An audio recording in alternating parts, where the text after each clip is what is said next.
which makes me even sadder about DOGE, because DOGE is something that should be good, which is like, let's make an effort as a country to deregulate and to like eliminate a lot of the process that has just built up over the decades. And instead he's doing it in the most abrasive and unlikable way, even though obviously I like it because I love everything about Elon Musk and I'm in the DOGE. But it's like, I really think that's sad because like, man, dude, if Trump and Elon weren't being so antagonistic and focusing on like, oh, we need to eliminate woke contracts and all this like, this should be a bipartisan issue. We should be pushing to like we should build more stuff. And we aren't. And I don't see any world out of that other than we got to really fucking remove regulations. I'm curious what you guys think. I want to say, I think one interesting argument he made, and your word brought it up there, I think people are going to have this instant reaction. I want to bring it up, is especially in politics, especially because we're so polarized, there's words that have become, you call them trigger words, or words that have become so powerful that it conjures up some images in your mind that you can't really think about them. Deregulation is one of those words. It's one of those words that people aren't able to look at rationally. Really, a regulation is just a rule. Some rules are bad. We need to figure out the right rules, right? That's, I think, what we're saying. But when people hear, especially on the left, they hear deregulation, they think of a guy pouring toxic waste into the river next to it. I mean, that's the first image that comes to mind. So you really have to, and I think he's doing a good job with this. I think it's what the power part of this book is like, getting people to understand that just because it's a regulation doesn't mean it is necessarily a good thing.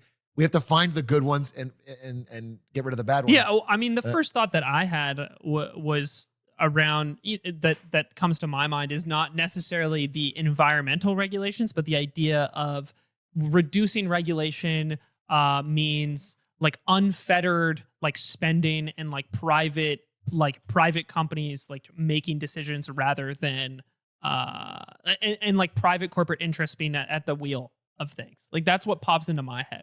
But it doesn't have to, I think that's the important part. It's like, it doesn't have to come with that. I thought a really important section of the book was when he was talking about the efficiency of government agencies and talking about how so many things within these agencies, because of like not only the rules they have to comply with, but like the funding behind those agencies, they outsource those things to private companies. So like a common thing is an agency might bring on a company like Deloitte to do a bunch of stuff. And these agencies don't have a lot of, the way he broke it down was really nice, is like the capacity of the agencies need to be strengthened. And that means in some cases there needs to be cuts, and in some cases there needs to be growth. The agency and the people within the agency need to be empowered to execute rather than outsourcing to like more private companies that bog down the process, or being subservient to more of the government institutions around them that make them check off a bunch of boxes that also inhibit the process. He talked a lot about basically state capacity to execute the things. Yeah, I mean, understand the incentive. If you're a government agency and you outsource to Deloitte, Deloitte's incentive is to make this take as long as possible and to bill you for as many hours as possible and to overcharge you as much as possible. Because they're coming which is why it's psychotic, if I may, that one of the big criticisms I have of DOGE, criticisms of DOGE, is that they're not cutting defense spending at all. Number one. Can't cut that. Can't cut that. What are you, communist? It's like the number one industry where this gets abused, where the nuts and bolts of like some privately made Raytheon thing cost $200 per bolt because defense contractors can get away with anything they want. And it's a massive part of our spending. It's like, what, 19% of like all spending? Yeah. And that's weirdly untouched, I notice.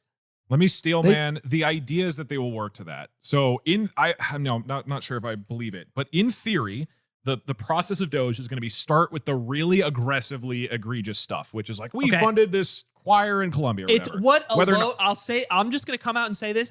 What a load of Why would you not start with the thing that has the most, it is the most impactful thing on the budget every year? Why would you not start with that? Why would you even, I think, you did the math on this, I want to say. I've seen other people do the math on this. If you cut every government like agency and employee, if you fired everybody, you took away all the government spending that does not have to do with Medicare, defense, our interest payments, and Social Security, it makes like no impact it has almost zero impact. Yeah. So you need, if you actually want to accomplish this goal, you have to attack. It's like, presumably we all want to keep Medicare and Social Security. At least most of us do. Like that, I think there are a few people in positions of power that have started talking about cutting that. But in general, like no person really wants those things to be cut. The interest payments You can't cut. Or you we stop. can't cut. We have no choice. So the next thing you can go to is defense, an industry rife with this, rife with abuse for multiple reasons. Yes, and I think it's like so frustrating that it's so not starting dumb.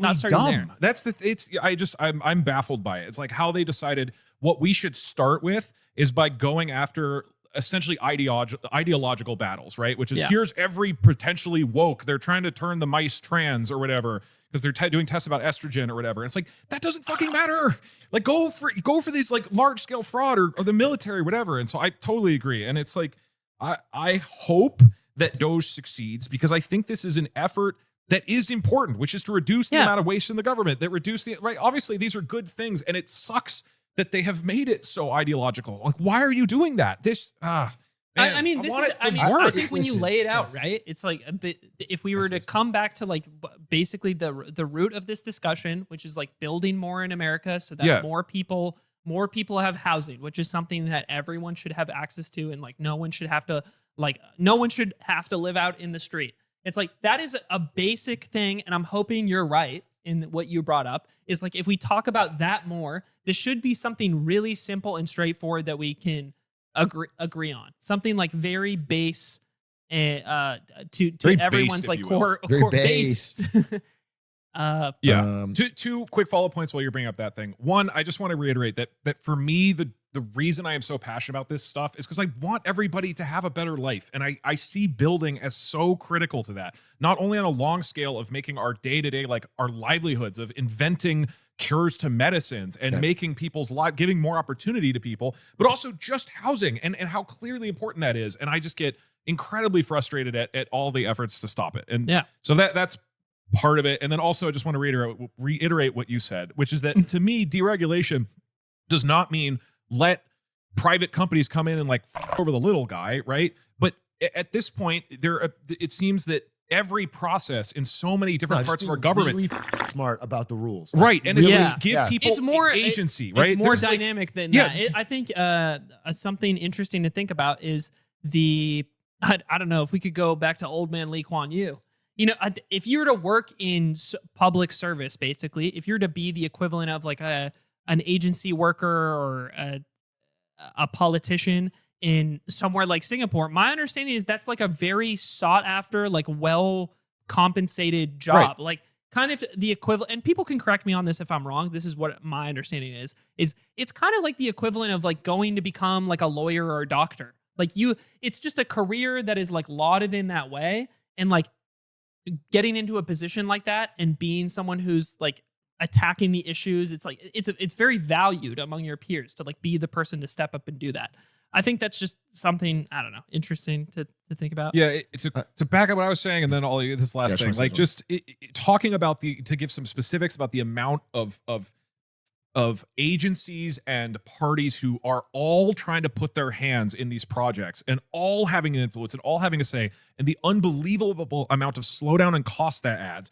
So this is from Roll and Salzman from the book. So the problem with these laws that we have is that they're indiscriminate. It's as easy to obstruct an oil refinery as a wind farm. So you have the National Environmental Policy Act. You have the Endangered Species Act, the Migratory Bird Treaty Act, the Marine Mammal Protection Act, the Coastal Zone Management Act, the Clean Water Act, the Federal Land Policy and Management Act, and the National Forest Management Act. There are over 60 federal permitting programs that operate in the infrastructural approval regime. And they then list how they're trying to build a wind farm in Wyoming, which is clean energy, which we need to solve the climate crisis.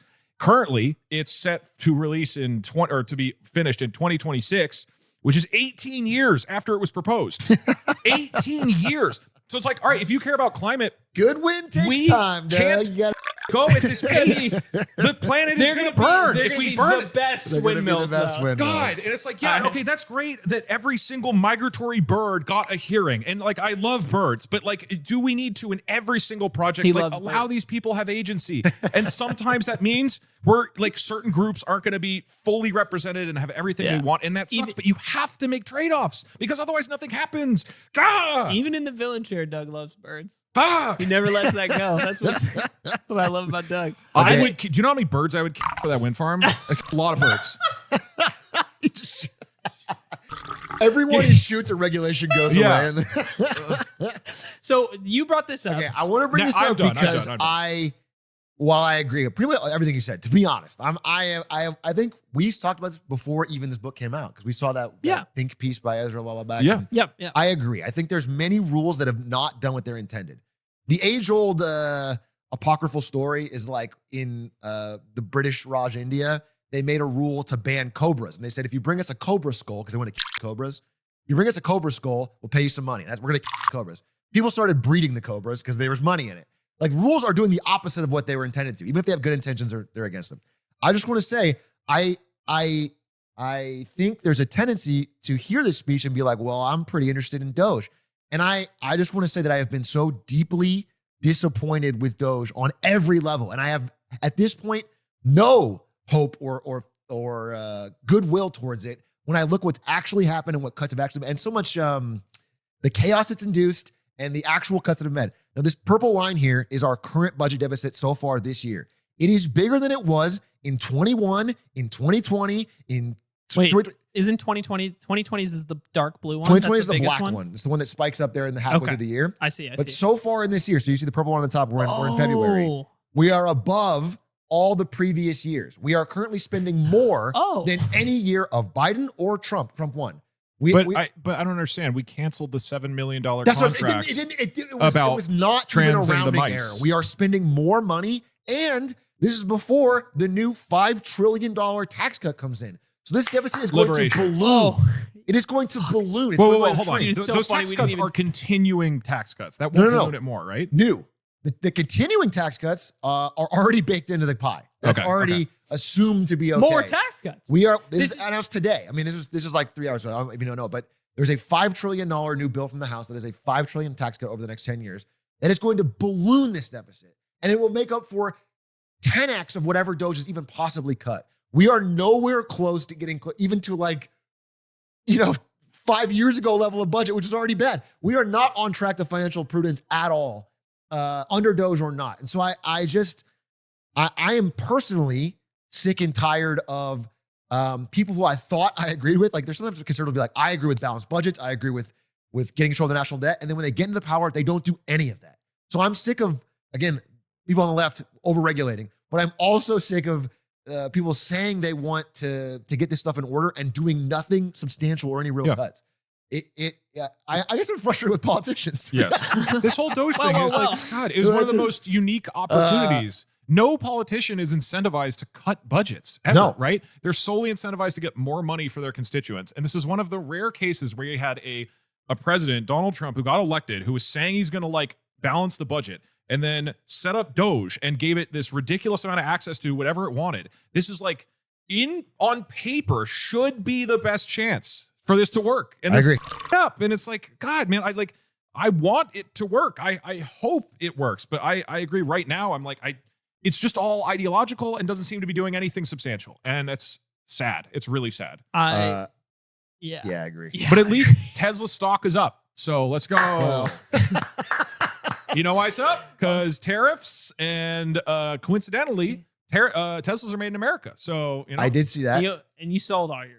So that's unironically, I'm like, shit. Shouldn't have sold I wouldn't say it's up from when I still don't really believe in the long-term value of the stock, but if a stock is $100 and drops 90% and then rises 90%, it's now at $19. Okay, so it's up a couple percent, but it's down. I mean, it's down overall. I stopped listening after.